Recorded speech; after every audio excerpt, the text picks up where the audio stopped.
New Year's Eve, most 16-year-old girls are counting down to midnight with their families. I was sitting on a cold metal bench in Atlanta Hartsfield-Jackson Airport, shivering, starving, and completely alone. My stomach had stopped growling hours ago. Now it just ached, a hollow emptiness that matched the one in my chest. The fluorescent lights buzzed overhead. Families rushed past with rolling luggage and excited chatter. Children clutched stuffed animals. Couples held hands. No one looked at me. No one saw the girl curled up in the corner near gate B12 trying to disappear into the wall. Then a shadow fell across my feet. I looked up to find an older man standing a few feet away. Maybe 60. Gray beard streaked with white. A worn olive jacket that had seen better decades. Boots with holes near the toes. He held out a water bottle, half full, and a sandwich wrapped in crumpled paper. His voice was calm, steady, like he had all the time in the world. "Sit here," he said. "I will handle it." 4 hours later, a man in a $3,000 suit walked toward me. The airline chairman. And he said my name like he had been searching for it his whole life. Before I tell you how I ended up abandoned at 16 with nothing but the clothes on my back, I need you to understand one thing. The people who left me there were my own mother and stepfather. Drop a comment and let me know where you are watching from. I need to know this story is reaching people who understand what it means to be thrown away by the ones who were supposed to protect you. 2 hours before Marcus found me, I was walking back from the bathroom with my small backpack over my shoulder. The gate area for Flight 447 to Los Angeles was nearly empty. A cleaning crew pushed a cart past me. A single businessman typed on his laptop near the window. The departure screen above the desk flashed words that stopped my heart. Flight 447, departed. I ran to the counter. My legs felt like they belonged to someone else. The gate agent looked up with the practiced patience of someone who had delivered bad news 1,000 times. "My family," I said, and my voice cracked on the word. "They were just here. Linda and Robert Ashford. They had my boarding pass." She checked her computer, frowned, typed something. "Mom, they boarded 20 minutes ago. They told us you changed your mind, said you wanted to take a later flight." "I never said that. I was in the bathroom. They told me to wait." She shrugged, the kind of shrug that said this was not her problem. "I am sorry, the flight has departed." My hands shook as I searched my backpack. The side pocket where I kept my phone was empty. The front zipper where I kept my wallet also empty. I dumped everything onto a seat. Spare shirt, underwear, my journal, a toothbrush. Nothing else. No money, no identification, no phone. Everything of value was gone. I thought back. The phone was in my pocket on the flight to Atlanta.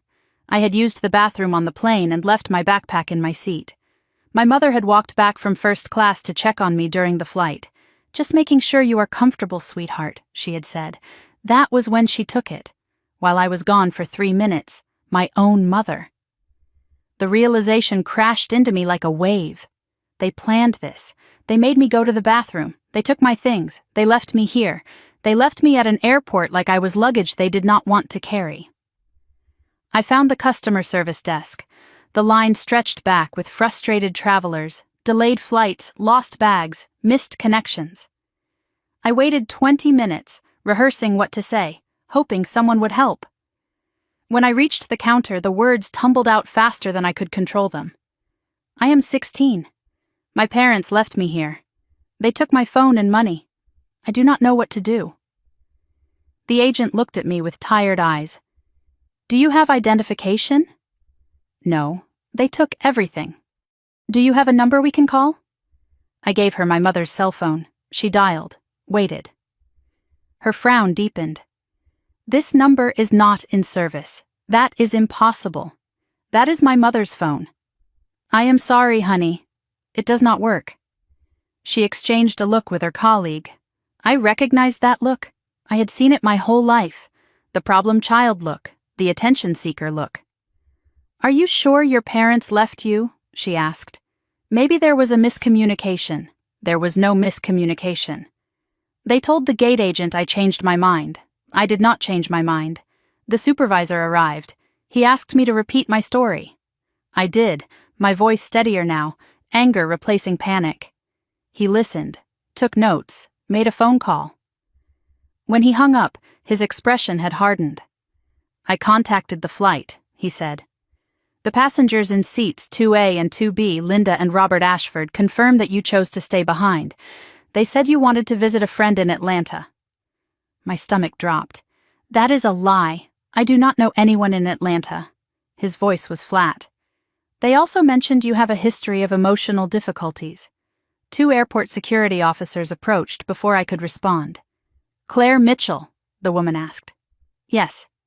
"Come with us, please." They took me to a small room off the main terminal. Fluorescent lights, plastic chairs, a one-way mirror. They asked questions like, I was a suspect, not a victim. "Why are you traveling alone? Did you run away from home? Are you trying to cause trouble for your parents?" I told the truth. I could see they did not believe me. The male officer checked his tablet and something shifted in his expression.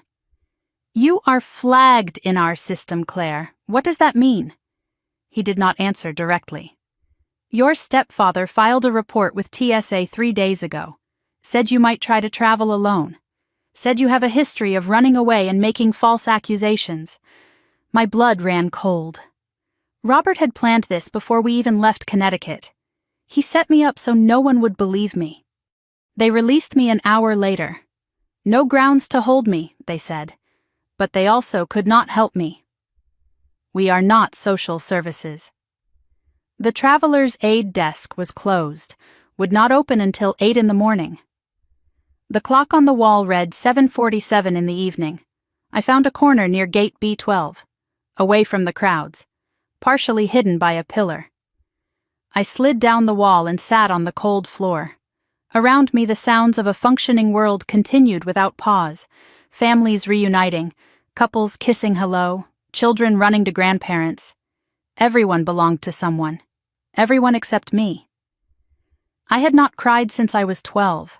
I learned that tears only made things worse with my mother.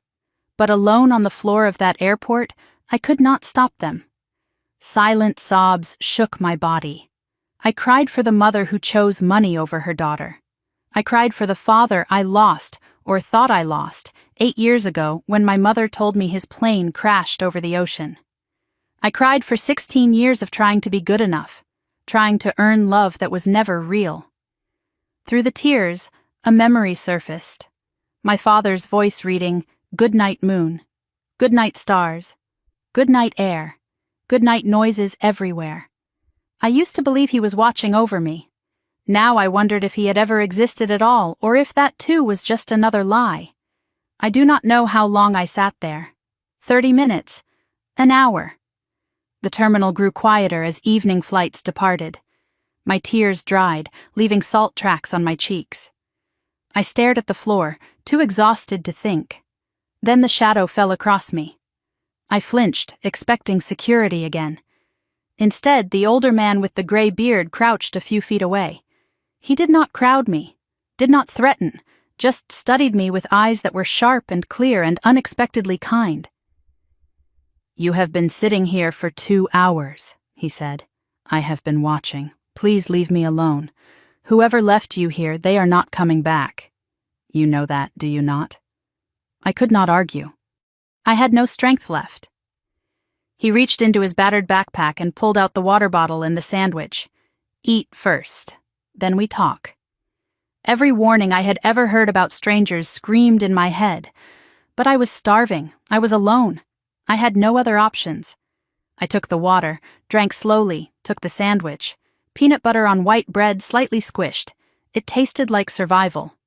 He settled a few feet away, giving me space. "My name is Marcus. I used to work here. Long time ago." "Why are you helping me?" He looked at me with an expression I could not name. Something broken but still burning behind his eyes. "Because you remind me of someone I failed to help once. And I made a promise I would never let that happen again." I noticed a leather bracelet on his wrist, worn, cracked with age. 2 initials were carved into the leather. E.M. The same initials as my father. Ethan Mitchell.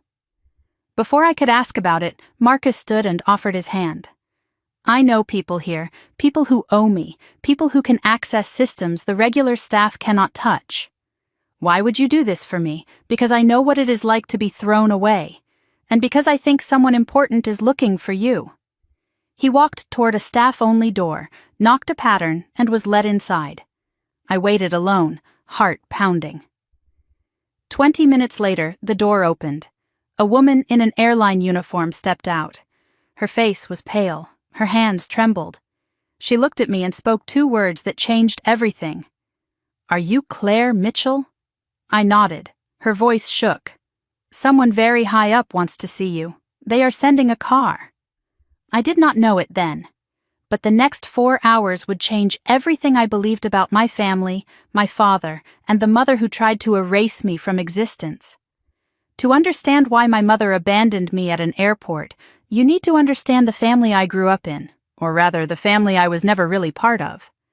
I sat in that terminal waiting for whoever was coming, my mind drifting back through years of memories I had tried so hard to bury. Marcus had disappeared behind the staff door. The airline woman watched me with nervous eyes, refusing to answer my questions about who she had called.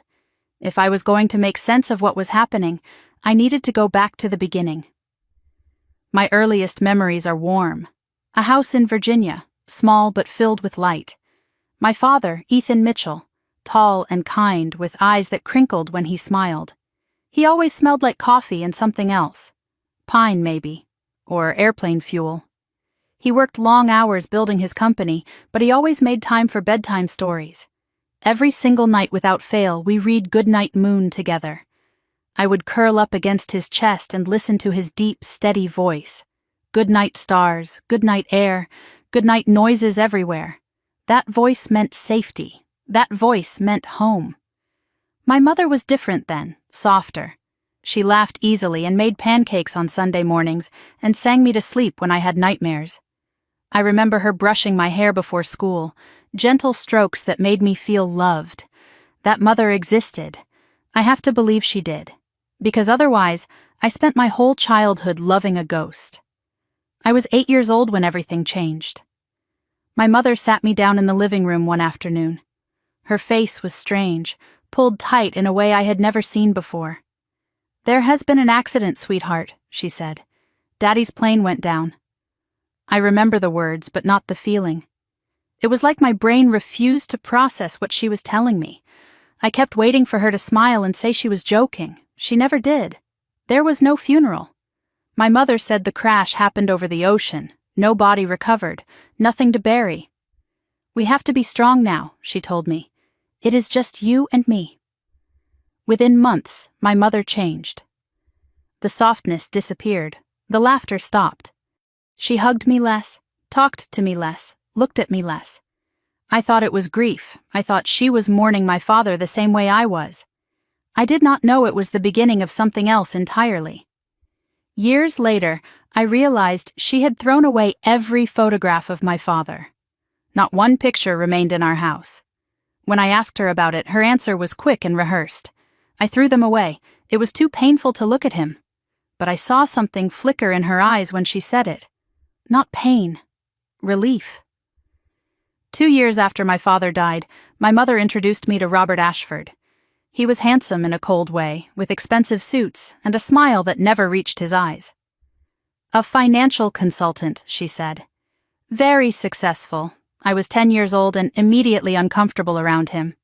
He looked at me the way adults look at furniture they plan to replace. They married 6 months later. Small ceremony, destination wedding in the Caribbean. I was the flower girl. That was the last time I felt included in my mother's life. At the reception, Robert put his hand on my shoulder. It felt possessive, not protective. "Do not worry, Claire," he said. "I will take good care of your mother." He did not say he would take care of me.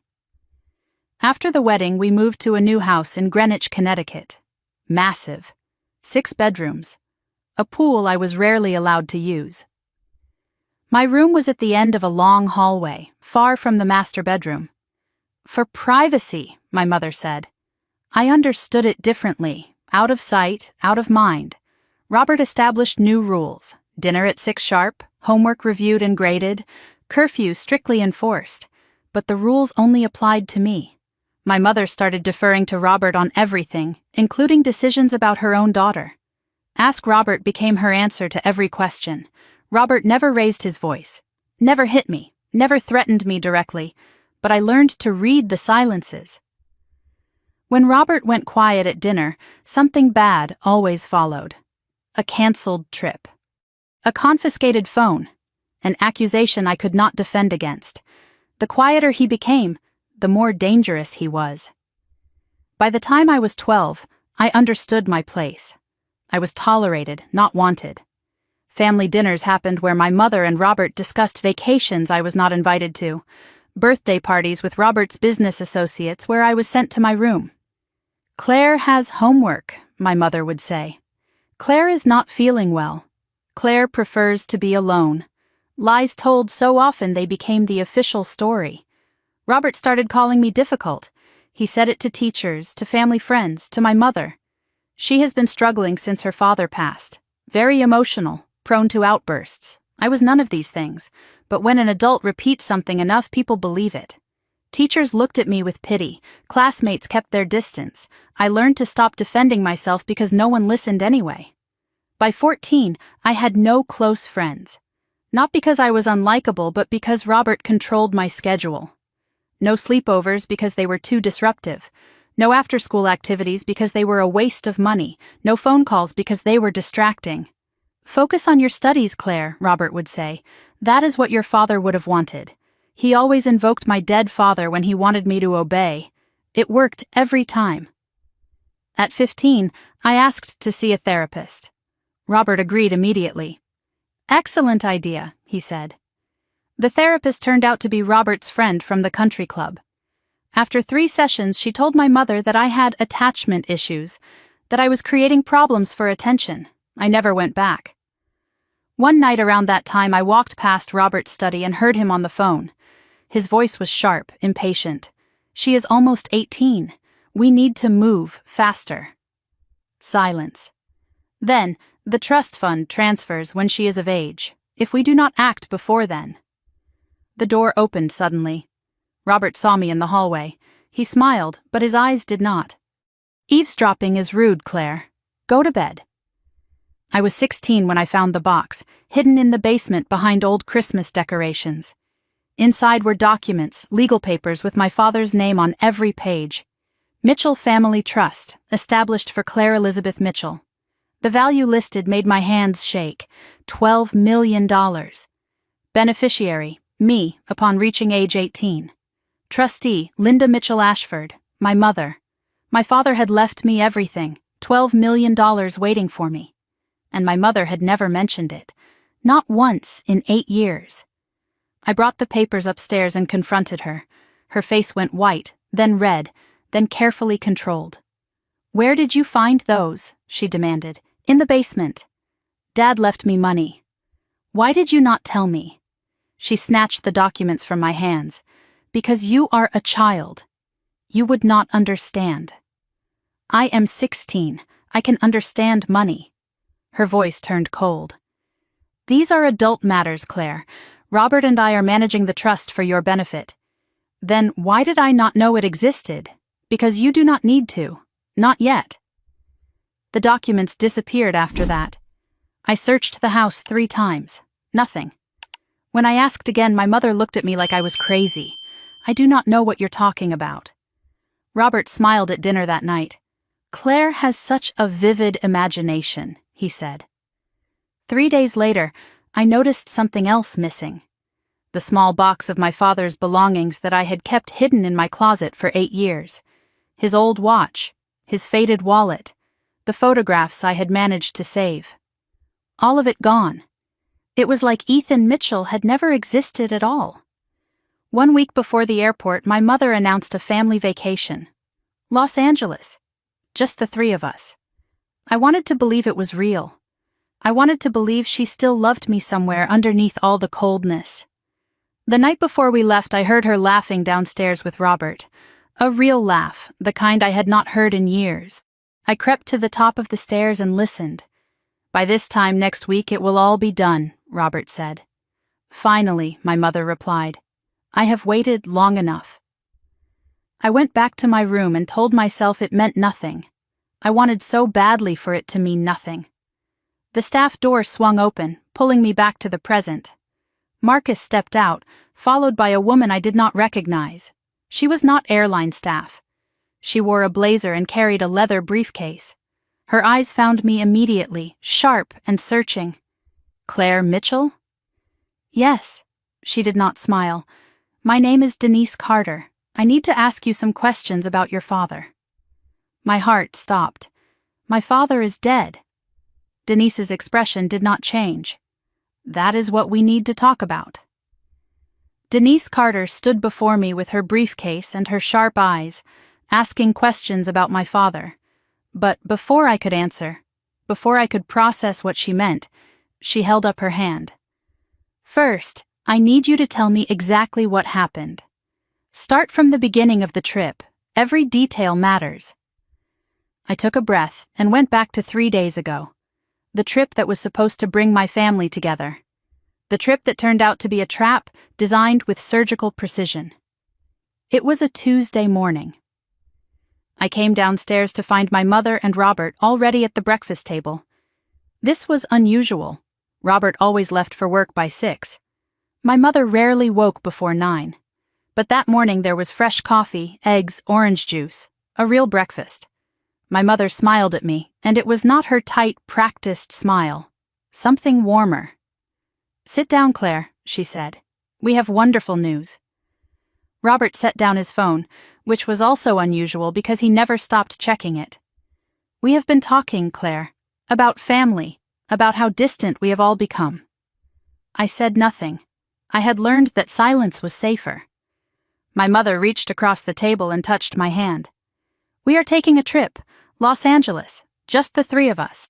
I could barely believe what I was hearing. All of us, a real family vacation. Robert smiled. I have already booked the flights. We leave Saturday. And the hotel? The Beverly Hills Hotel, 5 stars. You will have your own room. Something loosened in my chest. Maybe things were finally changing. Maybe my mother still loved me somewhere underneath all the coldness. Maybe this was her way of trying again. As I stood to clear my plate, I caught my mother and Robert exchanging a glance. Quick, loaded, meaningful. Robert gave an almost imperceptible nod. My mother's smile tightened for just a moment before returning to warmth. I told myself it was nothing. I wanted so badly for it to be nothing. The days before the trip passed in a blur of cautious hope. On Wednesday, I floated through school imagining beaches and palm trees and meals where my mother actually looked at me when I spoke. At home that evening, I found her packing in the master bedroom, designer luggage, new clothes with tags still attached, 3 large suitcases for a 5-day vacation. It seemed like a lot, but I did not question it. On Thursday, Robert worked from home. He spent hours in his study with the door locked. I heard the printer running constantly. At dinner, he was distracted, checking his phone every few minutes. My mother filled the silence with chatter about restaurants we would try and beaches we would visit. When I asked about the itinerary, Robert looked up sharply. Do not worry about that. We will handle the details. On Friday, the day before we were supposed to leave, I came home from school to find a stranger in the living room, a man in a gray suit with silver hair and a briefcase open on the coffee table. My mother and Robert sat across from him, signing papers. When I walked in, all 3 of them looked up. The stranger closed his briefcase quickly. Robert stood. Claire, you are home early. Who is this? My mother's voice was smooth. Just our accountant. Tax season. Boring adult stuff. The stranger left without introducing himself. As he passed me in the hallway, a paper slipped from his briefcase. I picked it up to return it, and my eyes caught the letterhead. Morrison and Associates, Estate Planning and Trust Administration. Below that, in bold type, Re Mitchell Family Trust, Beneficiary Amendment. He snatched it from my hands before I could read more. Thank you, he said coldly, and walked out the door. That night, I packed my small suitcase. I did not have designer luggage like my mother, just a worn duffel bag from middle school. I packed carefully. Clothes for warm weather, my journal, and a photograph of my father I had found hidden in an old book. The photo was creased and faded. My father holding baby me, both of us smiling. I tucked it into my journal where my mother could not find it. At 9 that night, Robert knocked on my door and entered without waiting. He carried a clipboard and pen. "Claire, I need to verify some travel information." He asked for my full legal name, Claire Elizabeth Mitchell, my date of birth, March 15, 2009. Then he asked for my social security number. "Why do you need that?" His smile did not reach his eyes. "TSA requirements, new security protocols." I gave him the number. What choice did I have? He wrote it down, nodded once, and left. At the door, he paused. "Get some sleep. Big day tomorrow." I lay in bed, unable to sleep. At 11, I heard laughter from downstairs. My mother's laugh. Genuine and unguarded. The laugh I remembered from childhood. I crept to the top of the stairs and listened. "By this time next week it will all be done," Robert said. Finally, 8 years I have waited. 8 years of playing the devoted mother. Robert's voice dropped lower. "The boarding school in Switzerland is expecting her. No phone access, no internet, no contact with anyone who might ask questions." My mother laughed again. "By the time she is 18, the trust will be empty, and she will have no proof of anything." I pressed myself against the wall, barely breathing. Boarding school, Switzerland. The trust will be empty. They were not taking me on vacation. They were getting rid of me. I fled back to my room on silent feet, heart pounding so hard I thought it might crack my ribs. Saturday morning arrived gray and cold. I had slept maybe 2 hours. My mind raced with everything I had heard. I considered running, but where would I go? To whom? I had no money, no phone that was not monitored, no one who would believe me over my mother and Robert. They were respected in the community. I was the problem child with emotional difficulties. I decided my only option was to play along, gather information, find an opportunity. Robert drove. My mother sat in front. I sat in the back, watching the Connecticut trees blur past. The car was too quiet. My mother made small talk about the weather. I memorized details, the route, the time, the mile markers. At the airport, a skycap took our luggage. 3 large suitcases for my mother and Robert, 1 small duffel for me. My bag was placed on a separate cart. "Why is my bag separate?"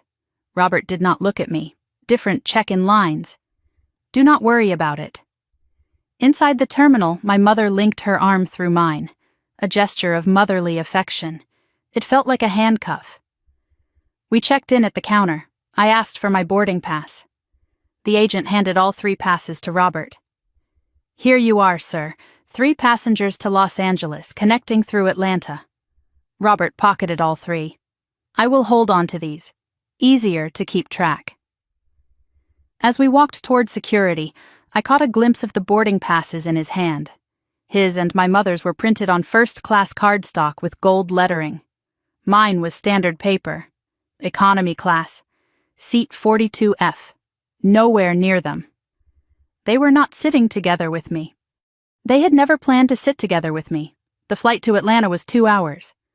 I sat in the back of the plane between 2 strangers while my mother and Robert disappeared into first class. I used the flight to think. I could tell a flight attendant, but tell her what?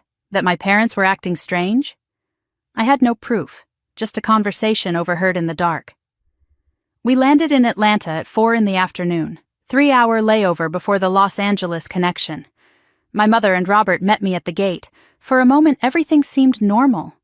Robert bought sandwiches. My mother scrolled her phone. I watched them, looking for cracks in the performance. At 5:30, Robert's phone buzzed. He checked it, showed the screen to my mother. Both of them stood. My mother turned to me with that warm, false smile. "Sweetheart, I spilled coffee on your jacket this morning. I just noticed." I looked down. There was no stain. I do not see anything. Robert stepped in. It is on the back. You should go to the bathroom and clean it. We will wait right here. Every instinct screamed danger, but my mother's hand was on my shoulder, guiding me up. Go on. We are not going anywhere. The bathroom was 50 feet away, then 100. I pushed through the door, checked my jacket. No stain, nothing. I splashed water on my face and stared at my reflection. 5 minutes passed. I walked back to the gate. The seats were empty. My mother and Robert were gone. I ran to the desk. The screen above flashed Flight 447 to Los Angeles. Now boarding. The gate agent looked up. My parents, I gasped. They were just here. She checked her screen, frowned. The Ashfords? They boarded 10 minutes ago. They said you changed your mind. Through the window, I watched the plane pull away from the jetway. My mother was on that plane. My stepfather was on that plane. My passport, my phone, my money, everything was on that plane.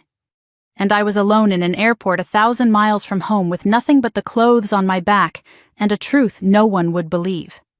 The gate agent's words echoed in my head. They said you changed your mind.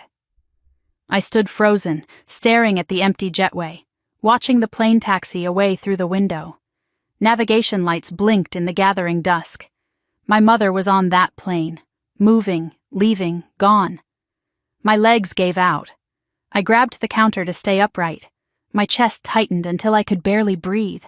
The terminal noise faded to static, families laughing, announcements overhead. All of it distant, like sounds from another world. A child ran past, clutching a stuffed bear. I watched him find his mother's hand. Such a simple thing, a child holding a parent's hand. It broke something inside me. Please, I said to the gate agent. My voice cracked. There has been a mistake. They would not leave me. Her expression shifted. Pity mixed with suspicion. I recognized the combination. I am sorry, honey. The flight has departed. Is there someone I can call for you? I opened my mouth to give my mother's number. Then I remembered. I did not have a phone. I did not have anything. My hands shook as I searched my backpack again. The side pocket where I always kept my phone, empty. The front zipper where I always kept my wallet, empty. I dumped everything onto a seat for the second time, hoping I had somehow missed something. Spare shirt, underwear, journal, toothbrush, nothing else. I thought back through the day, reconstructing the crime. The phone was in my pocket on the flight to Atlanta. I had used the bathroom during the flight and left my backpack in my seat. My mother had walked back from first class to check on me. Just making sure you are comfortable, sweetheart. That was when she took it. While I was gone for 3 minutes, my own mother had stolen my lifeline. The wallet was harder to trace. I had seen it at the house that morning, in my bag. But Robert had carried my bag to the car. Robert had loaded it in the trunk.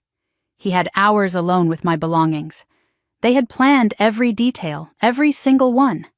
And the passport. I had never held my own passport. Robert kept all the travel documents for safekeeping, he said. Without identification, I could not prove who I was. I was a 16-year-old girl with no identity, stranded in an airport 1,000 miles from anything familiar. As I repacked my backpack with trembling hands, I noticed something I had missed before. My journal. The lock had been broken. Pages were torn out. I flipped through frantically, searching for the entries I had written about overhearing Robert's phone call, about the trust fund documents, about my suspicions. All of them were gone. They had read my journal, they knew I knew, and they had destroyed the evidence. I found the airline customer service desk. A long line of frustrated travelers stretched back from the counter. Delayed flights, lost luggage, missed connections, normal problems. Solvable problems. I waited 20 minutes, rehearsing what to say, hoping someone would help me. When I reached the counter, the words tumbled out. I am 16 years old. My parents left me here. They took my phone and my money. I do not know what to do. The agent was a tired woman with graying hair. Do you have identification? No. They took everything. Do you have a number we can call? I gave her my mother's cell phone number. She dialed, waited, frowned. This number is not in service. That is impossible. That is my mother's phone. I am sorry, honey. The number does not work. She exchanged a look with her colleague. I knew that look. The problem child look. The attention seeker look. I had seen it my whole life. Are you sure your parents left you? Maybe there was a miscommunication. There was no miscommunication. They told the gate agent I changed my mind. I did not change my mind. The supervisor arrived. A man in his 50s with an official badge and an official frown. He asked me to repeat my story. I did, my voice steadier now, anger replacing panic. He listened, took notes, made a phone call. When he hung up, his expression had hardened. I contacted the flight. The passengers in seats 2A and 2B, Linda and Robert Ashford, confirmed that you chose to stay behind. They said you wanted to visit a friend in Atlanta. My stomach dropped. That is a lie. I do not know anyone in Atlanta. His voice was flat. They also mentioned you have a history of emotional difficulties. The supervisor studied me with an expression I could not read. Then he picked up his phone again and made a second call. This one was quieter. He cupped his hand over the receiver.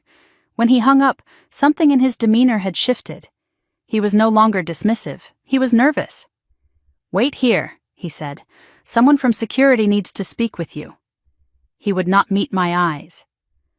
2 airport security officers approached minutes later, a man and a woman, both in uniform. Claire Mitchell? Yes, come with us, please. It was not a request. They took me to a small room off the main terminal. Fluorescent lights, plastic chairs, a one-way mirror on the wall. I sat alone for 10 minutes before the officers entered. They did not offer water. They did not offer comfort. They offered questions. State your full name. Claire Elizabeth Mitchell. Date of birth? March 15, 2009. Current address? I gave them the Connecticut address. And you claim your parents abandoned you here? I do not claim it. It happened. The female officer leaned forward. We see this a lot, Claire. Kids who want attention. Kids who run away and then make up stories. I did not run away. They left me. Then why would they tell the flight crew you chose to stay? Because they are lying. Parents do not usually lie about their children. I wanted to scream. My parents are not usual. The male officer checked his tablet, scrolled through something. His expression shifted. You are flagged in our system, Claire. What does that mean? He did not answer directly. Your stepfather filed a report with TSA 3 days ago. Said you might try to travel alone. Said you have a history of running away and making false accusations. My blood ran cold. Robert had planned this before we even left Connecticut. He had set me up so no one would believe a word I said. The female officer stood. Her chair scraped against the floor. If you cannot verify your identity and we cannot reach a guardian, we are required to contact Child Protective Services.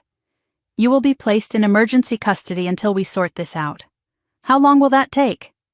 Her face showed no sympathy. Could be days, could be weeks, depends on how cooperative you are. After an hour, the officers conferred outside the room. I watched through the glass as they argued. The female officer shook her head. The male officer made another phone call. When they returned, their tone had changed. Not friendly, but less hostile. We are releasing you into the terminal. What about CPS? We do not have grounds to hold you. You have not committed a crime. And my parents? That is a civil matter, not our jurisdiction. The male officer handed me a card.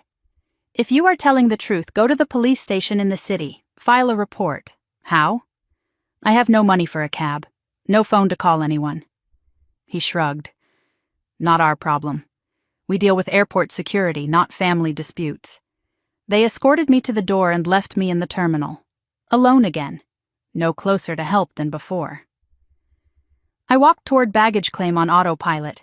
Someone had mentioned a traveler's aid desk. I found it near the exit. Closed. A sign said, back at 8 a.m. The clock on the wall read 7:47 in the evening, 12 hours until anyone could help me. I found a corner near gate B12, away from the crowds, partially hidden by a pillar. I slid down the wall and sat on the cold floor. Around me, the sounds of a functioning world continued without pause. Families reuniting, couples kissing hello, children running to grandparents. Everyone belonged to someone. Everyone except me. I had not cried since I was 12. I learned young that tears only made things worse. My mother used them against me. Robert called them manipulation. So I stopped. I built walls. I held everything inside. But alone on the floor of that airport, I could not stop the tears. Silent sobs shook my body until I had nothing left. I cried for the mother who chose money over her daughter. I cried for the father I lost 8 years ago, or thought I lost, when my mother told me his plane crashed. I cried for 16 years of trying to be good enough, trying to earn love that was never real. I closed my eyes and saw my mother's face, not the cold mask of the past 6 years, but the warm smile from before. The mother who made pancakes on Sunday mornings, the mother who sang me to sleep. That mother was gone. Maybe she had never existed. Maybe love was just another word for waiting to be betrayed. I do not know how long I sat there. My tears dried. The terminal grew quieter. I stared at the floor, too exhausted to think. Then a shadow fell across me. I flinched, expecting security again. Instead, an older man stood a few feet away. Gray beard streaked with white, worn olive jacket, boots with holes, a battered backpack over one shoulder. He did not look threatening. He looked tired. He looked kind. "You have been sitting here for 2 hours. I have been watching." My voice was hoarse. "Please leave me alone." He did not move. "Whoever left you here, they are not coming back. You know that, do you not?" I had no strength to argue. He reached into his backpack and pulled out a water bottle and a sandwich. "Eat first, then we talk." I looked at the food, then at the stranger. Every warning I had ever heard screamed in my head. But I was starving. I was alone. I had no other options. I took the water. I took the sandwich. The man settled a few feet away, giving me space. "My name is Marcus, and I think I know who you are." My hand froze halfway to my mouth. "How could you possibly know who I am?" He looked at me with eyes that held something like grief. "Because I have been waiting for you. I just did not know it until tonight." I held the water bottle Marcus gave me with trembling hands. I had not eaten since a granola bar 14 hours ago. The sandwich was peanut butter on white bread, slightly crushed, nothing special. It tasted like survival. While I ate, I studied the man who had appeared out of nowhere to help me. His gray beard was neatly trimmed despite his circumstances. His eyes were sharp and clear, not the glazed look I expected from someone living on the streets. His clothes were worn but clean. The olive jacket had patches at the elbows. His boots had been resoled more than once. Everything about him suggested someone who once had structure, discipline, purpose. He sat a respectful distance away, not crowding my space. Patient. Watchful. Like he had done this before. I swallowed a bite of sandwich and wiped my mouth. "You said you know who I am." "Explain." Marcus did not answer immediately. He looked at me, really looked, like he was searching for something in my face. "You have his eyes," he said quietly. "I noticed it the moment you walked past me 4 hours ago." "Whose eyes?" His voice dropped. "Finish eating. Then I will tell you everything I know." I finished the sandwich, drank half the water. My strength returned slowly. Enough to think, enough to assess. "Why should I trust you? I do not know anything about you." "Fair," Marcus said. "Let me fix that." He shifted against the pillar, settling in. 15 years ago, I was lead maintenance supervisor for Sky Atlantic Airlines, right here at Hartsfield-Jackson. I recognized the name. Sky Atlantic was one of the largest carriers in the country. "I had a team of 40, Marcus continued. "We kept planes in the air. Good job, good pay, good life. What happened?" His jaw tightened. "I got in the way of some powerful people. People who wanted to cut corners on safety inspections. I refused to sign off on planes that were not ready to fly. They set you up, made it look like I falsified maintenance records. I was fired, blacklisted, prosecuted. He paused.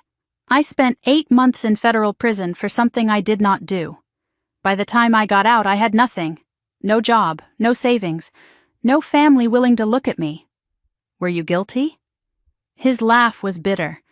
I have been living in and around this airport for 10 years. It is the only home I have left. I heard the resignation in his voice, but also something else, a wound that had never healed. But here is the thing, Claire. The man who tried to destroy me, the one who ordered the cover-up, he lost too. A year after I went to prison, his plane went down over the Atlantic. My heart stuttered. What was his name? Marcus looked at me with something like sorrow. His name was Ethan Mitchell, your father. My world tilted. My father had been Marcus's enemy, the man responsible for sending him to prison? I opened my mouth to speak, but Marcus held up a hand. Wait, that is not the whole story, not even close. I hated Ethan Mitchell for years, Marcus said. Blamed him for everything. But after I got out, after I had nothing but time, I started digging. Digging into what? The accident, the cover-up, the evidence that sent me to prison. He reached into his jacket and pulled out a worn photograph. This is from the company Christmas party, 2 months before everything went wrong. I took the photo with shaking hands. A group of men in suits, champagne glasses raised. In the center stood my father, younger, smiling. Beside him was a woman I recognized immediately, my mother in a red dress. And on my father's other side, a man with cold eyes and a politician's smile. Who is that? Marcus's voice was flat. Robert Ashford. He was the CFO of Sky Atlantic, and he was the one who actually ordered the safety shortcuts. Your father found out. He was going to report it to the FAA. Robert could not let that happen, I said slowly, piecing it together. So he framed me to discredit any investigation. And when that was not enough... Marcus paused, his voice cracking. The plane crash that killed your father? It was not an accident, Claire. Robert arranged it, and your mother helped him. I stared at the photograph, my vision blurring. Then I noticed something on Marcus's wrist. A leather bracelet, cracked and faded with age. 2 initials were carved into the leather. E.M. Where did you get that? I whispered. Marcus touched the bracelet like a prayer. Your father gave it to me. The day before he died. He said if anything happened to him, I should find his daughter someday and tell her the truth. The terminal spun around me. My mother, a murderer? Robert, an assassin in a business suit? No, that is insane. My father died in a plane crash. It was an accident. That is what they wanted everyone to believe. You have no proof. Marcus's eyes were steady. I have enough to know I am right, but you are correct. I cannot prove it. Not yet. My mind raced, connecting dots I had never seen before. My mother's coldness after my father died. The rapid remarriage to Robert. His control over everything in our lives. The trust fund, the documents, the boarding school in Switzerland. They are not just trying to steal my money, I said. They are trying to get rid of me. Marcus nodded slowly. You are the last loose end. The only person who could ever ask questions about your father's death. About where his money really went. What do? I am 16. I have nothing. No one believes me. Marcus stood and offered his hand. Not no one. I believe you. And I know someone who can help. Who? Someone who has been waiting a long time for proof that Ethan Mitchell's death was not an accident. Someone with access to systems, records, things I cannot touch. I hesitated. Every instinct screamed caution. But I had no other options. I took his hand. Marcus led me through the terminal, away from the crowds. We reached a door marked Authorized Personnel Only. He knocked a pattern, 3 short, 2 long. The door opened a crack. An eye peered through. Marcus, what are you doing here? I need to see Denise. Tell her it is urgent. Tell her it is about the Mitchell case. The door closed. Footsteps retreated. The Mitchell case? I asked. Marcus kept his voice low. After your father's plane went down, there was an internal investigation. It was shut down fast. Robert had connections, but some people never stopped looking. Denise? She was my assistant supervisor. She believed me when no one else did. She has spent 10 years collecting evidence, waiting for the right moment. 5 minutes passed. Then 10. Finally, the door swung wide. A woman stood there, mid-50s, African-American, airport uniform crisp and pressed. Her name tag read, Denise Carter, Operations Manager. Her face was composed, but her eyes were sharp and searching. She looked at me and her breath caught. My God, you look just like him. Denise's hands trembled as she ushered us inside. She led us down a long corridor past offices and break rooms. At one point she stopped, turned, and stared at me like she was seeing a ghost. I am sorry, she whispered. It is just... I watched him die on a radar screen, and now his daughter is standing in front of me. She wiped her eyes and kept walking. Her office was small, cluttered with files and monitors and aviation charts. She gestured for me to sit. Tell me everything, from the beginning. I told her my story, the abandonment, the theft of my phone and wallet, the security interrogation. The TSA flag Robert had filed.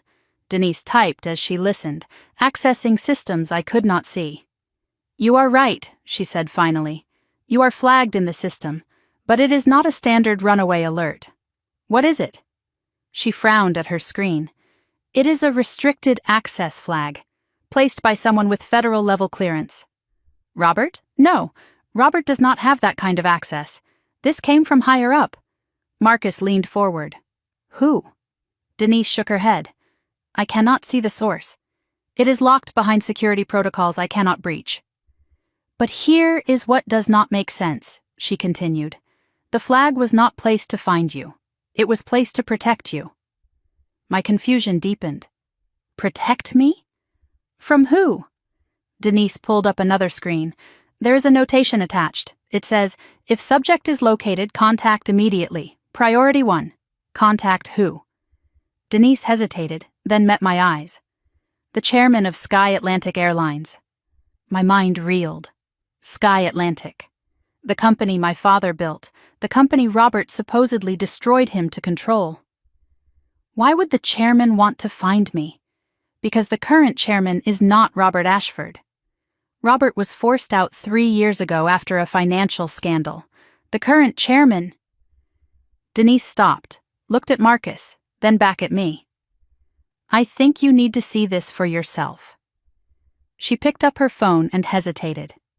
If I make this call, there is no going back. Whoever is on the other end of that flag, they will come here. Tonight. Who is the chairman? Marcus answered before Denise could speak. We do not know. After Robert was removed, someone bought the company through a series of shell corporations. No one knows who is really in charge. But they want to find me. They have been looking. Denise nodded. For years, apparently. The flag was placed 8 years ago, right after your father died. 8 years. Someone had been searching for me for 8 years, since the moment my father's plane went down. Make the call. Denise dialed. Spoke in low tones. I caught fragments. Mitchell. Yes, she is here. I understand. Yes, sir. She hung up. Her face was pale. What did they say? Her voice shook. Someone is coming. They are sending a car from the private terminal. They said to tell you not to be afraid. They said to tell you that you are safe now. Marcus gripped my shoulder. Who is coming, Denise? She looked at me with an expression caught between fear and wonder. The chairman himself. He will be here within the hour. Who is he? Denise took a breath. I do not know his name, but he asked me to give you a message. He said to tell you that Goodnight Moon was always his favorite too. The words hit me like a physical blow. Goodnight Moon, our book. My father's voice in the dark, reading me to sleep. No one knew about that. No one except him. I sat in that cramped office surrounded by strangers, and for the first time in 8 years, I let myself believe the impossible. Maybe my father was not dead after all. Two men in suits arrived at Denise's office within minutes. Airline security, but different from the officers who had interrogated me earlier. These men were professional, deferential. They addressed me as Miss Mitchell. "Please come with us," the taller one said. "You will be more comfortable in the executive lounge." I looked at Marcus. He nodded. "I will be right behind you." We moved through corridors I never knew existed, past baggage handling areas, maintenance bays, staff break rooms. The airport had a whole world behind its public face. Finally, we reached a set of double doors with the Sky Atlantic logo embossed in gold. The sign read, "Executive Lounge, Invitation Only." Inside was another world. Leather couches, mahogany tables, crystal decanters catching the light. A world away from the cold metal bench where I had sat crying just 2 hours before. Staff members in crisp uniforms moved with purpose, setting out water, adjusting lights. Everyone glanced at me with barely concealed curiosity. I felt like an exhibit, a specimen under glass. Marcus settled into a chair nearby, watching the door. I sank into a leather couch and waited for whoever was coming. Minutes passed. I counted them on the wall clock. My leg bounced. My fingers twisted the hem of my shirt. Questions piled up faster than I could process. Who was the chairman? Was he really my father? Why did he wait 8 years? What if it was a trap? What if Robert and my mother had connections I did not know about? "Marcus," I said, "who did Denise call?" "Really?" He did not look at me. His fingers touched the leather bracelet on his wrist. "Someone who has been looking for you for a very long time. That is not an answer. It is the only one I can give you right now." Some things need to be seen, not explained. I wanted to scream with frustration. Instead, I watched the door and waited. Staff members came and went, whispered conversations, nervous glances. One woman made 3 phone calls in rapid succession. A man in a pilot's uniform entered, spoke to security, and left quickly. Something was happening, something big. I caught fragments of conversation. "Private jet, ETA 20 minutes, clear the hangar." A young staff member approached me with a tray of refreshments. Maybe early 20s, blonde ponytail. Her hands shook so badly the glasses rattled. "Miss Mitchell," she whispered. "I just wanted to say, we have all heard about you. Everyone here, he never stopped talking about you, never stopped looking." Before I could respond, a supervisor called the girl away sharply. She scurried off without another word. The lounge doors opened. A man entered. Mid-60s, silver hair, wire-rimmed glasses, leather briefcase. His suit cost more than my entire wardrobe. He moved with the confidence of someone accustomed to controlling rooms. His eyes found me immediately, assessing, calculating, then softening. "Claire Mitchell. My name is Thomas Harrington. I am an attorney with Morrison and Associates." My stomach clenched. Morrison and Associates. The letterhead I had seen on the estate documents at my house. I know that name. "You are my mother's lawyer." Thomas shook his head. "I was your mother's lawyer. Briefly, 8 years ago, before I understood what she really was." He sat across from me, briefcase on the table between us. "I have been searching for you for 2 years at the request of my current client. Your mother made that exceptionally difficult. Who is your client? You will meet him shortly. First, I need to verify some information." He pulled out a legal pad and pen. Questions began. "When did your mother tell you your father had died? What exactly did she say about the circumstances? Did you ever see a death certificate? A grave? Any official documentation?" I answered each question, and each answer pulled at threads I had never examined. I realized I had never seen proof. I had simply believed because my mother told me. Thomas paused, studying me. "Claire, did your mother ever explain why there was no funeral, no memorial service, no grave for you to visit?" My mouth went dry. I had asked once, years ago. My mother's answer came back to me now. The ocean does not give back what it takes. But Thomas was shaking his head slowly. "There was no crash over the Atlantic, Claire. The plane went down over Lake Michigan, and the pilot's body was recovered within a week. Thomas opened his briefcase and removed a thick folder. Your father was a careful man. Before his accident, he established a trust fund in your name. I know. I found documents about it. $12 million. His eyebrows rose. You found them? Where? In our basement. My mother took them before I could read everything. That explains a great deal. He spread papers across the table. The Mitchell Family Trust was established with $12 million when you were 3 years old. It was designed to transfer to your full control on your 18th birthday. Your mother as trustee has made withdrawals. Significant ones. He showed me a ledger. Numbers blurred together. $4.2 million over the past 8 years. Supposedly for your education, medical care, and living expenses. I laughed bitterly. I went to public school. I have never been to a doctor except for required checkups. I do not have a car. I barely have clothes that fit. Thomas nodded grimly. We know. The money went elsewhere. Real estate in Robert's name. Offshore accounts. A lifestyle your mother felt she deserved. What is left? Approximately $7.8 million. Which your mother planned to drain completely before your 18th birthday. That is why they left me at the airport. Partly. But there is more. Much more. Thomas leaned forward, his voice dropping. Claire, we intercepted communications between your mother and a boarding school in Geneva. Very exclusive, very private, and very skilled at making students disappear. My blood ran cold. Disappear? Students who become inconvenient. Children whose families want them removed without the messiness of legal proceedings. Your mother was not just abandoning you, Claire. She was erasing you.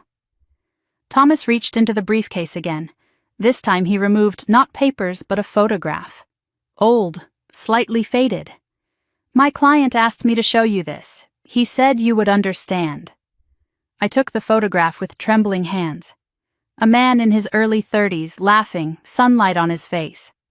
On his shoulders sat a little girl, maybe 4 or 5, arms spread wide like airplane wings, both of them smiling with pure, unguarded joy. The background showed a backyard, a swing set, autumn leaves.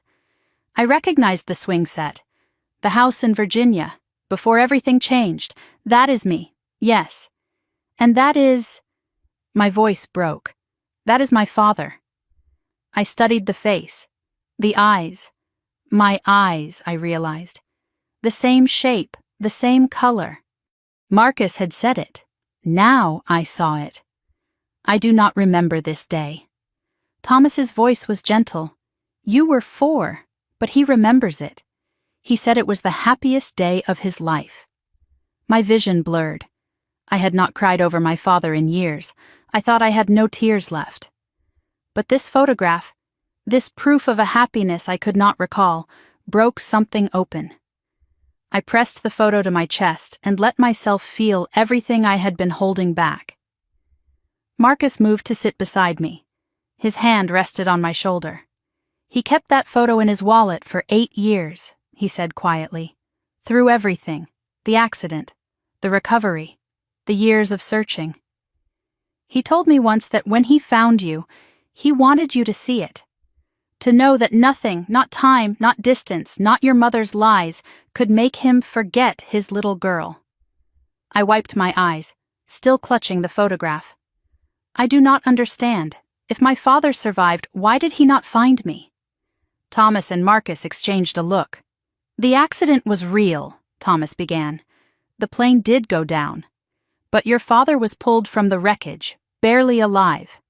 He was in a coma for 3 months, Marcus added. By the time he woke up, your mother had already filed for divorce, claimed you as her sole dependent, and moved across the country. Thomas continued. Your mother told the courts that Ethan had abandoned you both, that he was unstable, dangerous. She produced documents, forged we now know, suggesting a history of violence. There was a restraining order, Marcus said. If he came within 500 feet of you or your mother, he would have been arrested. My fists clenched. So he just gave up? No. Thomas's voice was firm. He spent every dollar he had fighting her in court. She changed your names, your addresses, your schools. Every time we got close, she ran again. 8 years, Marcus said. 8 years of dead ends and false trails. Until tonight. What changed tonight? Thomas almost smiled. Your mother made a mistake. She used a traceable credit card at the Atlanta airport, and your name triggered a flag we placed in the airline system years ago. The flag Denise found. Yes, a flag your father insisted on placing in every airport in America, just in case. A phone buzzed. Thomas checked it. His expression sharpened. He is here. He is walking from the private terminal now. My heart hammered against my ribs. 8 years. 8 years of believing my father was dead. 8 years of wondering why no one loved me. And now he was walking down a corridor, about to see me for the first time since I was 8 years old. Thomas stood and straightened his tie. Marcus squeezed my shoulder one last time. Denise appeared in the doorway, eyes wet. He is coming. Oh God, he is really coming. I could not move, could not breathe. I stood on legs that felt like water, the photograph still pressed to my heart. Footsteps in the corridor. Slow, deliberate. The door swung inward. A man stepped through, tall, gray at the temples, lines on his face that were not there in the photograph, but the eyes were the same. My eyes. He saw me across the room and stopped.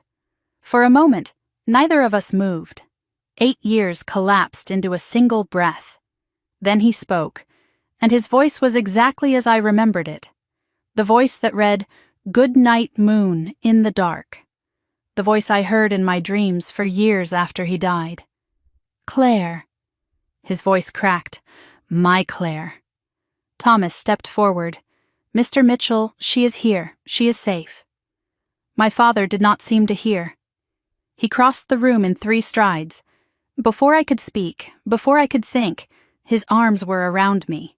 He held me the way he did in the photograph, like I was the most precious thing in the world. I had spent 8 years believing my father was dead, 8 years being told I was unlovable, unwanted, a problem to be managed.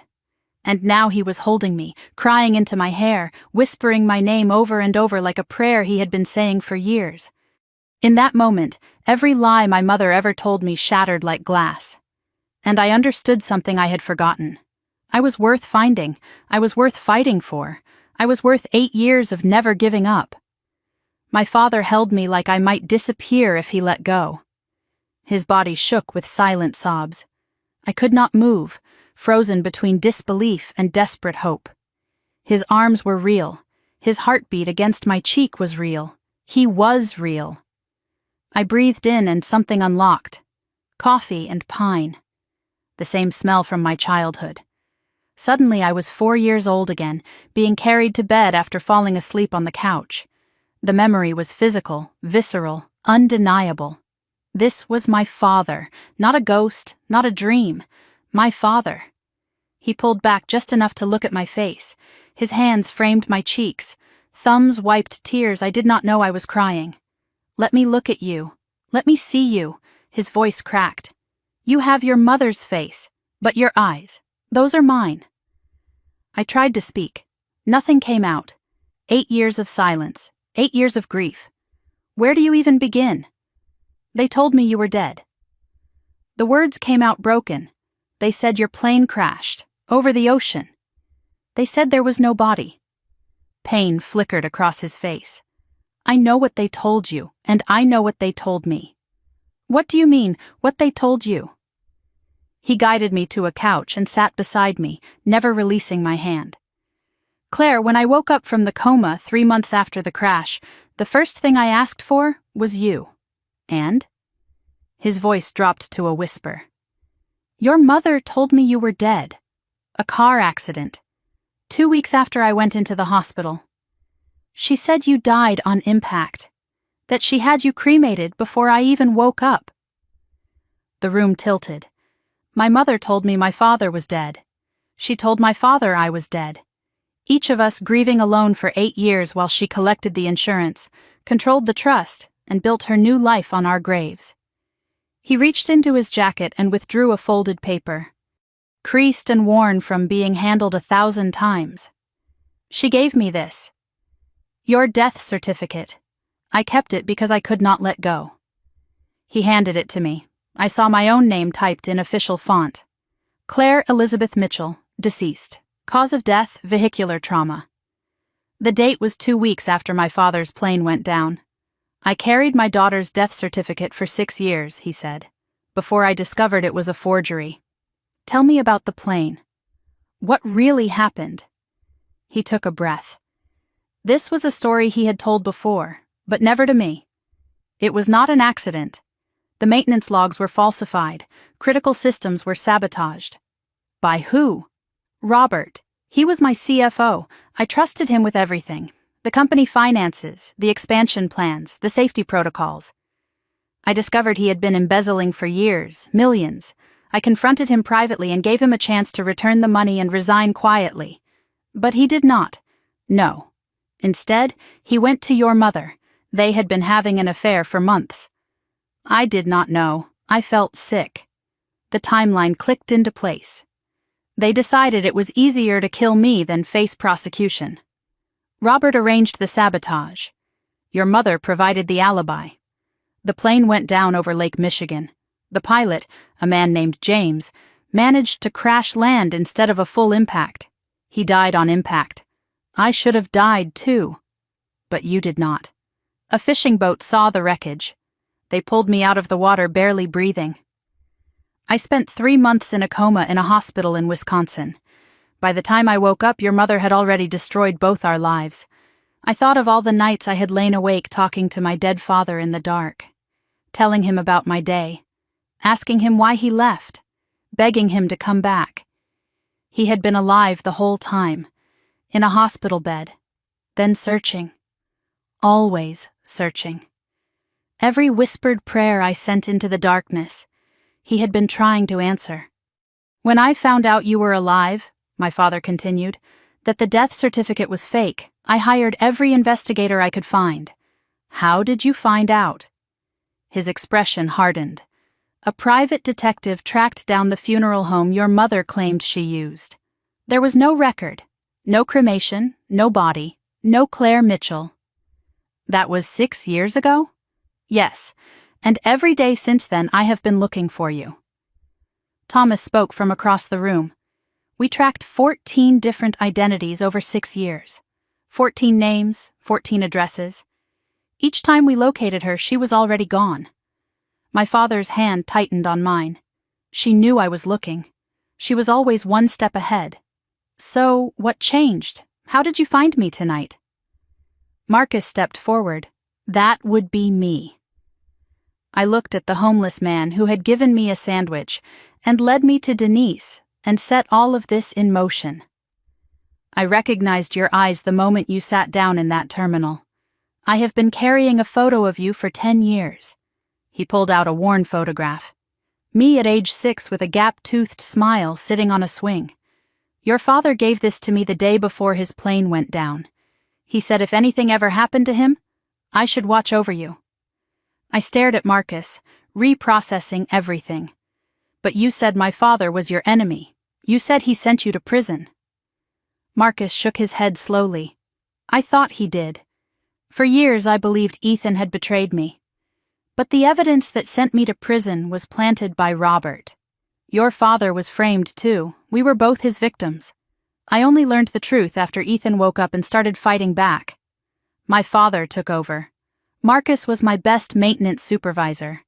When Robert started cutting corners on safety, Marcus refused to sign off on compromised aircraft. So Robert framed him to get him out of the way. Yes, and I believed the evidence. I testified against Marcus at his trial. Marcus's voice was quiet. He did not know. None of us knew what Robert was really doing. When I woke up from the coma and started investigating, my father said, I found the real documents, the forged signatures, the falsified records. All of it pointed to Robert. I found Marcus in Atlanta 3 years ago, living in the airport where he used to work. I tried to apologize, to explain. Marcus interrupted. And I did not want to hear it. Not at first. I had spent too many years hating him, but he kept coming back, kept showing me evidence, kept asking me to help find his daughter. My father's voice broke. I told him everything. About Claire, about the fake death certificate, about your mother's lies. Marcus looked at me. I could not save myself, but I could help save you. So I stayed at this airport, watched, waited, hoping that someday, somehow you would pass through. And tonight, after 10 years, I finally kept my promise to your father. Thomas had been silent, but now he moved to stand beside my father. His hand rested briefly on my father's shoulder. A gesture of solidarity that spoke of years of shared struggle. What they are not telling you, Claire, is that your father sold everything to fund the search. The house, the cars, his stake in 3 companies. He rebuilt Sky Atlantic from scratch just to have the resources to keep looking. My father shook his head. None of it mattered. Only you. My mind raced. So tonight, leaving me at the airport, what was the point? They already had the money, Thomas answered. Not all of it. The trust fund structure requires your signature on certain documents once you turn 18. Without you, they can drain the remaining funds, but they cannot access the principal legally. They wanted me gone before I could claim anything. Worse than that. Thomas's face was grim. We have evidence they were planning to send you to a facility in Geneva, a place that specializes in making inconvenient children disappear permanently. My father's jaw was set. They were not just abandoning you, Claire. They were trying to erase you, the same way they tried to erase me, but they failed. Yes, because of Marcus, because of Denise, because of 8 years of never giving up. I looked at my father, this man I thought was dead. This man who had spent nearly a decade searching for a daughter he was told had died. What do we do now? His eyes hardened. Now we finish this. Together. How? Your mother and Robert landed in Los Angeles 2 hours ago. They think their plan worked. They think you are stranded, alone, about to be picked up by the boarding school's people. But I am not. No, you are with me. And by tomorrow morning, they are going to know exactly how badly they miscalculated. The VIP lounge had grown quiet. Staff had retreated. Only my father, Marcus, Thomas, and Denise remained. My father turned to face me fully. I know you have questions, hundreds of them. I have 8 years of your life to catch up on, 8 birthdays I missed, 8 years of not being there when you needed me.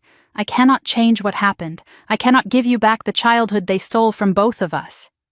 His hands gripped mine. But I can promise you this.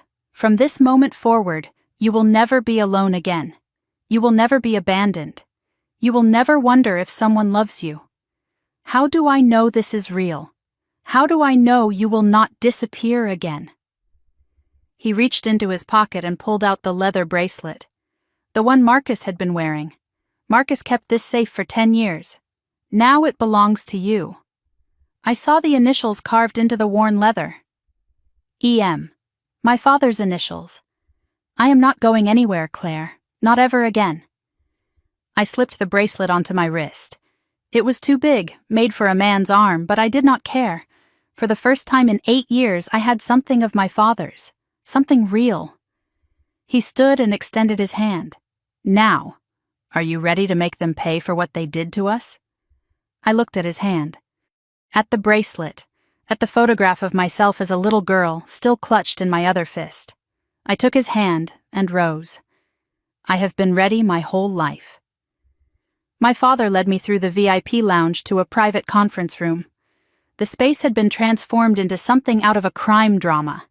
Monitors lined the walls, files spread across tables. Thomas stood at the head of the room with a projection screen behind him. Denise and Marcus took seats near the door. This was not a reunion anymore. This was a battle briefing. Everything we are about to show you has been compiled over 5 years, Thomas began. Some of it is difficult to see. Some of it will make you angry. All of it is true. I sat down. My father sat beside me. Our hands found each other. I need to know everything, I said. I am done being protected from the truth. My father squeezed my hand. That is why we are here. Thomas clicked a remote. The screen illuminated. Let us start at the beginning. Let us talk about who Linda Mitchell really is. Documents appeared on the screen as Thomas narrated. Linda Marie Cosgrove. Born in Tulsa, Oklahoma. Father was a mechanic. Mother worked at a diner. They filed for bankruptcy twice before Linda turned 12. I stared at my mother's high school photo. Young, hungry, she was intelligent, ambitious, desperate to escape poverty. She put herself through community college, then transferred to a state university on scholarship. A wedding photo appeared, my father and my mother, young and smiling and hopeful. I barely recognized either of them. She met your father at a business conference in Chicago. He was 28, already successful, building Sky Atlantic from the ground up. She was 24, working as a sales assistant. My father spoke. She was charming, warm. She made me feel like I was the only person in the room. I thought I had found my partner for life. What changed? Success, money, power. The more I built, the more she wanted. And when I could not give her enough, when I refused to put her on the company board, she found someone who would. Thomas pulled up a financial record. 3 months after your parents' wedding, Linda opened a private bank account. She never told your father. Over the next 3 years, she siphoned off nearly $200,000 from household accounts. My father's voice was flat. I did not find that account until after the crash. She had been planning her exit strategy from the day she said I do. Thomas clicked to a new slide. Robert Ashford's corporate headshot appeared. Cold eyes. Politician's smile. Robert joined Sky Atlantic as CFO 6 years into the marriage. Your father hired him personally. He came highly recommended, my father said. Harvard MBA. Experience at 3 major airlines. I thought he was brilliant. He was brilliant, Thomas said, at hiding things. Security footage appeared. Grainy, time-stamped. A hotel lobby. My mother entering. Robert following 10 minutes later. This is from the Marriott in Atlanta, 7 months before the crash. More photos followed. Restaurant, parking garage, a cabin in the mountains. We have documented evidence of 37 meetings over 18 months, all while your father was traveling for business. Thomas hesitated. This next part is harder. He clicked. An audio file played. My mother's voice, laughing. He is so trusting. It is almost sad. He has no idea what is coming. Robert's voice. By this time next year, you will own half the company. And he will be... My mother, gone, one way or another. The recording cut off. I could not breathe. That was my mother's voice, laughing about destroying my father. When was this recorded? Thomas checked his notes. 4 months before the plane crash. A private investigator your father hired managed to plant a device in Robert's car. There is more, Claire. 37 hours of recordings. We have transcribed all of them. In one conversation, your mother discusses what to do if Ethan becomes a problem. Robert's answer was... He stopped. You do not need to hear it. Just know that premeditation is well documented. Thomas switched to technical documents, maintenance logs, engineering schematics. Robert had access to everything. As CFO, he could authorize maintenance schedules without oversight. What did he do? Falsified inspection reports, cleared an aircraft that had a compromised fuel line. The plane your father was supposed to fly that day was a ticking time bomb. My father took over. I was flying to Milwaukee for a board meeting. Private jet, just me and James, my pilot. His voice went hollow. 20 minutes into the flight, the fuel system failed. James tried to bring us down on the lake. He saved my life at the cost of his own. The fishermen, 2 brothers from Michigan, they saw the splash, pulled me out of the water. If they had been 5 minutes later, I would have drowned. Thomas continued. Within 48 hours, Robert had destroyed the maintenance records. The official cause was listed as mechanical failure of unknown origin. The investigation was closed within a month. How? Robert had connections, inspectors who owed him favors, a company lawyer who knew which questions not to ask. Marcus spoke from the back of the room.